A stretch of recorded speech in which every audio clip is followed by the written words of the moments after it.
Makeup की दुकान साज। निर्मला को मेकअप का बहुत शौक है।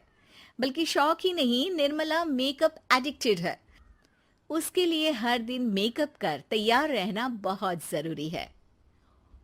ओ पति परमेश्वर, मेरा फेस पाउडर कहाँ है? कहीं अपनी भेड़ी शक्ल ठीक करने तो नहीं ले गए? मतलब उस पाउडर से सब यही करते हैं? हैं? मतलब क्या है तुम्हारा? मुझे भेड़ी शक्ल की बोलते हो? अरे ये तो तुम ही बोल रही हो, मैंने तो पाउडर के लिए बोला था। हाँ हाँ, सब जानती हूँ। मेरी सुंदरता से किलसते हो तुम। उसे मेकअप बोलते हैं। अरे कभी उसके बिना बाहर निकल कर देखो, खुद का बेटा तक पहचानने से मना कर देगा।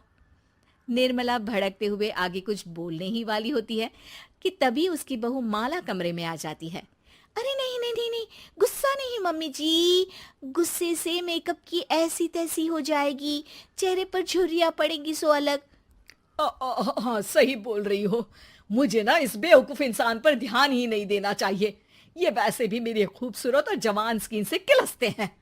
अरे वाह, मेरी बूढ़ी घोड़ी और लाल लगाम, लगे रहो। ऐसा बोलकर रमेश हंसते हुए कमरे से बाहर चला जाता है, जहां उसे जतीन हॉल में बैठा मिलता है। पापा, आप क्यों सुबह से ही मम्मी की टांग खिंचाई में लग जाते हैं? मजा आता है बेटा। आज अगर बहू नहीं आती ना तो वार तो फिक्स थी। वैसे तुम यहाँ बैठे क्या गप्पे लड़ा रहे हो? ऑफिस नहीं जाना? ये कहकर रमेश ऑफिस चला जाता है और निर्मला अपना मेकअप पूरा कर सहेलियों से मिलने निकल जाती है। जहां से वो कुछ घंटों बाद घर वापस आती है तो माला उससे कहती है, मम्मी जी, मुझे करवा चौथ के लिए कुछ शॉपिंग करनी है। क्या आप मेरे साथ मार्केट चलेंगी? अरे ये तो मैं भूल ही गई थी। हाँ हाँ, अपनी उम्र छोटी करने में पति की लंबी उम्र करना कहाँ याद रहेगा। अब बहू, मुझे ना तुमसे ज्यादा शॉपिंग करनी है। कुछ देर रुको, मैं तैयार होकर आती हूँ। अरे सुबह से सजी धजी घूम रही हो, इसमें भी मार्केट जाने के लिए अलग से क्या तैयार होगी? अरे वो फ्रेंड्स के साथ किटी पार्टी वाला मेकअप था। मार्केट जाने के लिए अलग तैयार होना पड़ता है, तुम नहीं समझोगे। "अ, जी ठीक है मम्मी जी, पर थोड़ा जल्दी करना वरना मार्केट बंद हो जाएगी। निर्मला तैयार होने चली जाती है और माला उसका इंतजार करने लगती है। इस बात को पूरा 1 घंटा बीत जाता है, लेकिन निर्मला कमरे से बाहर नहीं निकल कर आती। मम्मी जी, बहुत लेट हो गया है, प्लीज जल्दी आइए ना। अरे आ रही हूं। कोई शांति से तैयार भी नहीं होने देता। ये कहते हुए जैसे ही निर्मला कमरे से बाहर निकलती है तो माला और रमेश उसे देखकर हैरान रह जाते हैं। अरे सिर्फ मार्केट जाने के लिए कपड़े, हेयर स्टाइल, मेकअप सब बदल दिया। अरे आखिर ऐसा कौन करता है? मैं करती हूँ जी। अगर आपके अंदर कोई फैशन सेंस नहीं है ना तो इसमें मैं क्या कर सकती हूँ? आप दोनों इसे बाद में कंटिन्यू कर लेना, अभी बहुत लेट हो रहा है, प्लीज चले। मार्केट पहुंचते ही निर्मला मेकअप की दुकान पर चढ़ जाती है और एक के बाद एक सामान देखने लगती है। मम्मी जी, प्लीज थोड़ा जल्दी कीजिए, मुझे साड़ी खरीदनी है, दुकान बंद हो जाएगी। माला बार बार निर्मला को यही बोलती रहती है, लेकिन वो तो उसकी एक भी नहीं सुनती और देखते ही देखते मार्केट की सब दुकानें बंद हो जाती है। चलो मेरी शॉपिंग तो हो गई। अरे तुम्हें कुछ नहीं खरीदना? बहुत जल्दी याद आया आपको। अब इस मेकअप को लेकर ही घर चलो, मैं कल अकेले आकर खरीद लूंगी। दोनों निर्मला के मेकअप का सामान लेकर घर वापस आ जाती हैं। उन्हीं के साथ साथ जतिन भी घर पहुंच जाता है। अब निर्मला तो अपना मेकअप लेकर कमरे में चली जाती है, लेकिन माला उदास होकर वहीं बैठ जाती है।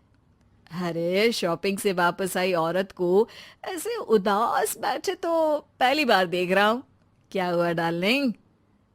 माला उन्हें मार्केट में हुई सारी बात बताती है।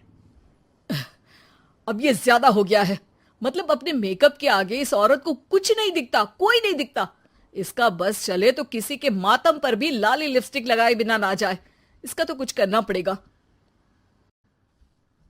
इतने सालों में तो कुछ नहीं कर पाए, अब क्या करेंगे? अरे साथ दो और देखते जाओ। अब तीनों मिलकर निर्मला को सबक सिखाने की प्लानिंग के साथ कभी उसे मेकअप के साइड इफेक्ट्स वाले वीडियो तो कभी टीवी पर चल रहे मेकअप से हुए स्किन प्रॉब्लम या स्किन कैंसर की न्यूज दिखाने लगते हैं। पर निर्मला पर तो किसी भी चीज का कोई असर नहीं पड़ता। लो, इनके कान पर तो जू तक नहीं रेंगी। Plan flop. अरे अभी नहीं, मेरे पास एक और आइडिया है। अपने पहले वाले प्लान को आगे बढ़ाते हुए वो सब निर्मला के मेकअप में कभी नमक, कभी मिर्च तो कभी मिट्टी मिलाने लगते हैं, जिससे उसे ये भरोसा हो जाए कि उसकी स्किन पर भी मेकअप के साइड इफेक्ट होने लगे हैं। और एक सुबह रमेश, जतीन, माला, अरे कहाँ गए सब? हाय मर गई मैं, मेरा पूरा मुंह जल रहा है। अरे कोई आओ, बचाओ। क्या हुआ मम्मी जी? अरे पता नहीं, अभी मेकअप करने से पहले तक तो ठीक थी, फिर चिल्लाने लगी। हाँ मेकअप, कहीं मेरी स्किन पर कोई साइड इफेक्ट तो नहीं हो गया, या फिर स्किन कैंसर। अरे मेरा मुंह जल रहा है। अरे भगवान, मुझे इससे बचा लो। लाइफ में दोबारा मेकअप का नाम तक नहीं लूंगी। अरे मैं इतनी जल्दी मरना नहीं चाहती। कोई बचाओ मुझे, कोई बचाओ। वो लोग दूध से निर्मला का मुंह धोने लगते हैं, जिसके कुछ देर बाद सारी जलन ठीक हो जाती है। मम्मी, ये तो सिर्फ लाल मिर्च थी, पर आपको भी पता है कि जरूरत से ज्यादा कुछ भी अच्छा नहीं होता। और अगर आपने मेकअप में डूबना नहीं छोड़ा तो फिर स्किन के साथ क्या होगा वो तो आप भी जानती हैं। अरे तौबा मेरी, कैसा मेकअप!